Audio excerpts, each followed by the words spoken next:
नमस्कार मंडळी सगळ्यांना, welcome back to YouTube channel G K Komal blogs.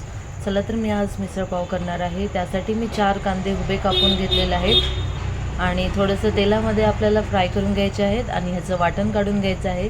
ह्याच्यामध्ये मी खोबरा आणि खडे मसाले पण घेतलेले आहेत आणि हे आता आपण मिक्सरमध्ये वाटण काढून घेतलेलं आहे. चला तर आपण ह्याला थोडंसं परतून घेऊया. त्यासाठी आपण थोडंसं तेल घेतलेलं आहे पातेल्यामध्ये आणि जे वाटण आपण काढून घेतलेलं आहे ते आता त्या तेलामध्ये टाकून आपल्याला मसाला पूर्णपणे तेलात मिक्स होईपर्यंत आपल्याला ते थोडंसं फ्राय करून घ्यायचं आहे.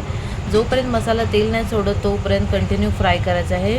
आणि इथे एक आपल्याला काळजी घ्यायची आहे, गॅस थोडंसं बारीक असलं पाहिजे, एकदम मंद आचेवरती. आणि ह्याच्यामध्ये आपण आता मसाले टाकूयात. लाल मिरची, बेडगी मिरची, घोडा मसाला आणि ह्याला आता 2 मिनटं आपण फ्राय करून घेऊयात. तुम्ही बघू शकता मसाला पण तेल सोडत आहे. चला तर आता आपण ह्याच्यामध्ये मटकी आणि जे मटकी उकडून घेतली होती आपण ह्याच्यात टाकूयात. एकदम छान अशी मिसळ दिसत आहे. टेस्ट तर खूप छान आहे. एकदम सोपी पद्धत आहे, तुम्ही नक्की ट्राय करा. चला तर भेटू आता नेक्स्ट ब्लॉगमध्ये. Thank you for watching. Stay tune. Take care. Bye bye.